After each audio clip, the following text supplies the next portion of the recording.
Olá, investidor, seja muito bem-vindo a mais um vídeo do canal Aplica Capital Investimentos. E esse é o terceiro vídeo, né? No último vídeo a gente falou um pouquinho sobre aquele caso de grupamento e desdobramento das ações da Telefônica Brasil, a Vive T3, né? E no último vídeo foi mais voltado a essa parte de renda variável, né? De ações. Só que nesses últimos dias apareceram algumas notícias para mim que eu quis trazer esse assunto aqui justamente por ser um tipo de investimento que até eu mesmo invisto, né? Que é o caso da taxação em LCI e LCA. Para quem não sabe, né, as letras de crédito imobiliária e letras de crédito do agronegócio são duas modalidades de investimento de renda fixa. Eu até vou aproveitar depois para tentar produzir um vídeo só voltado para renda fixa, né? Fazer um vídeo completo com todos os tipos de investimento em renda fixa, explicando um pouquinho o que é cada um, né? E esse vídeo em breve, com certeza, vai sair aqui no canal. Então, nesse começo aqui, eu já peço a vocês aí que deixem um like, que compartilhem com os amigos, que comentem aí se tiverem alguma dúvida, se também viram essa notícia, o que acharam. Podem ficar à vontade para comentar. Então, antes, né, de eu falar dessa notícia da taxação em LCI e LCA, vale, né, um pouquinho a gente falar sobre esses dois tipos de investimento. Basicamente, tanto o LCI como o LCA, eles são títulos que são emitidos por instituições privadas, né, ou seja, bancos, instituições financeiras, e mais ou menos funciona dessa maneira aqui. Eu até preparei um pequeno desenhozinho aqui e basicamente finge que esse aqui é o investidor, tá? Sei que não ficou muito estético aqui, mas quando um banco emite um título de letra de crédito imobiliário ou letra de crédito do agronegócio, ele deixa lá a emissão na carteira de investimentos, né? Dentro das opções que você tem lá. E quando o investidor ele investe nesses títulos, é como se ele tivesse emprestando o seu dinheiro ao banco para que o banco possa financiar atividades ou do agronegócio, aí se forem letras de crédito do agronegócio, o LCA, ou financiar atividades do ramo imobiliário, se forem letras de crédito imobiliários, né, LCI. Tá aí mais ou menos isso. E o investidor espera receber este dinheiro investido acrescido, né, no final de juros. Então, você investe no LCI, por exemplo, que está vinculado à Selic ou que está vinculado ao IPCA, provavelmente esses investimentos eles terão prazo de validade, né? Tem LCI, por exemplo, de 1 ano, de 2 anos, 3 anos, enfim. E ao final, você conseguirá só ao final, no vencimento desse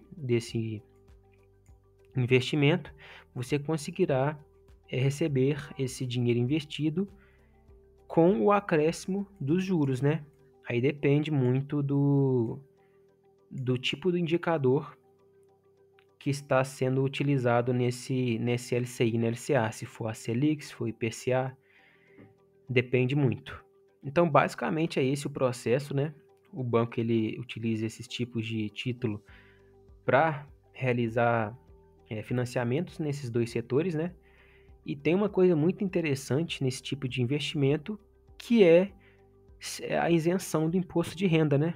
Muita gente prefere investir, ao invés de investir no CDB, que o CDB ele tem imposto de renda, né? A grande maioria, investem nas letras de crédito imobiliário e do agronegócio, porque eles são isentos de imposto de renda, né? E aí no cálculo final, compensava mais o investimento nesse tipo de, de título, né? Mas o que aconteceu? Basicamente, nos últimos dias, saíram algumas notícias, né, sobre uma taxação proposta pelo governo federal em LCI e LCA. Essa taxação ela é de 5% sobre os rendimentos dentro desses investimentos, né? Isso foi proposto agora nesse último domingo, se eu não me engano foi dia 8, né? Dia 8 de junho. Foi proposto pelo Fernando Haddad, que é o atual ministro da Economia. E nessa questão, muitas pessoas, muitos investidores, né, trouxeram assuntos sobre isso, que realmente é algo utilizado para o governo para arrecadação, né, para os impostos.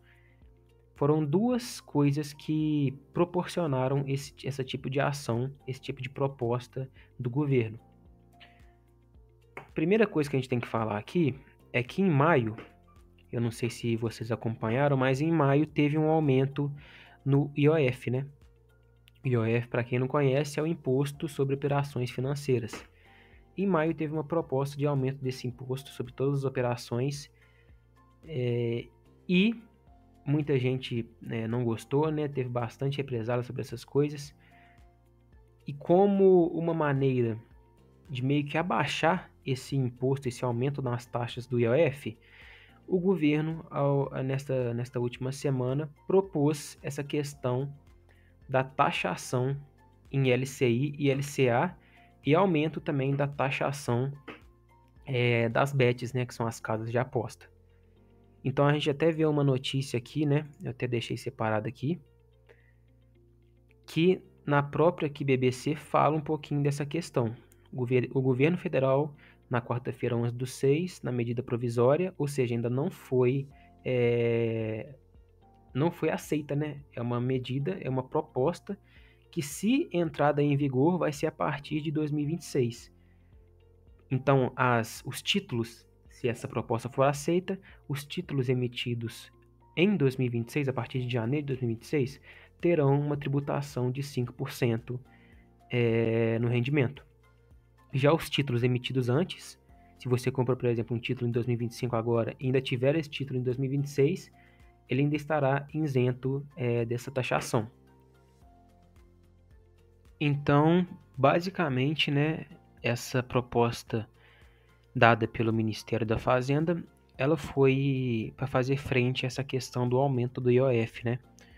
O aumento do IOF em maio foi de 0,95 e com essa proposta seria reduzido para 0,38 do imposto sobre operações financeiras, né? E aqui está as questões dessa proposta feita pelo Ministério da Fazenda, né? Ministério da Economia. A tributação em 5% de ativos imobiliários e do agronegócio hoje são isentos de imposto de renda. E aqui é o caso, né, do LCI e LCA, que são essas letras de crédito. Então, eles seriam taxados em 5%.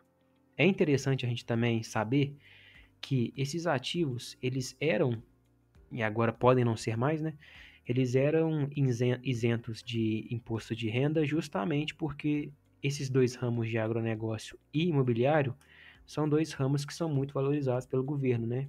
Então era meio que uma forma do governo apoiar o investimento nesses dois setores. E aqui no segundo ponto, uma cobrança única de 17,5% de imposto de renda sobre investimentos que já pagam o imposto, independente do tempo de investimento. Aí seria, né, uma alíquota única. O aumento na tributação sobre o faturamento das empresas de aposta online, que são as bets, né, de 12% para 18%. Aí também essa questão das casas de aposta, né, que foram alvo dessa questão, dessa proposta. Equiparação de alíquotas da contribuição social sobre o lucro líquido, CSLL, para FINTES. Isso aqui é mais questão empresarial, né? Mas o que a gente está discutindo aqui são a tributação de 5% sobre LCI e LCA. Assim, é uma questão bem complicada, né? Porque tem muitos investidores que preferem investir nessas letras de crédito justamente pela isenção no imposto de renda. E agora, mesmo que sendo uma alíquota pequena, né, de 5%, mesmo assim pode um pouco interferir nesses investimentos a essa área. Eu acho que não vai interferir muito, porque realmente essa área imobiliária de agronegócio é muito bem valorizada no Brasil. Então, com certeza vai ter mais aportes aí enquanto esse investimento existir.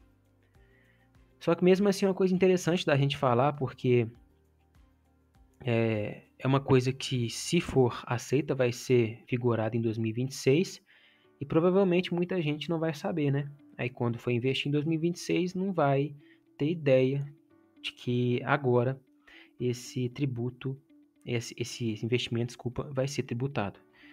Então é uma coisa interessante da gente saber justamente para ficar mais atento, né? E agora quando você for investir em títulos de renda fixa, seja em CDB, LCI, LCA, debêntures ou até outros tipos de investimentos, você fazer esse cálculo levando em consideração essa taxa de 5% em 2026, caso realmente seja aceita essa proposta. Será aceito? Não sei, isso depende de muitas coisas. A política é uma coisa que depende de muita aprovação, não só de um órgão, mas de vários. Então, é uma coisa que ainda vai ter uma conclusão, né? E a gente vai ficar atento aí para acompanhar. Gostou do vídeo? Peço a você que se inscreva no canal, que curta, que compartilhe com seus amigos, se possível, me ajudar demais aqui. Por mais que seja um conteúdo simples, né? Eu espero que esteja trazendo um pouquinho de conhecimento em relação aos investimentos, né? E pode ter certeza que nos próximos dias aí eu vou postar um vídeo completo sobre renda fixa, né? Falando um pouquinho sobre cada tipo.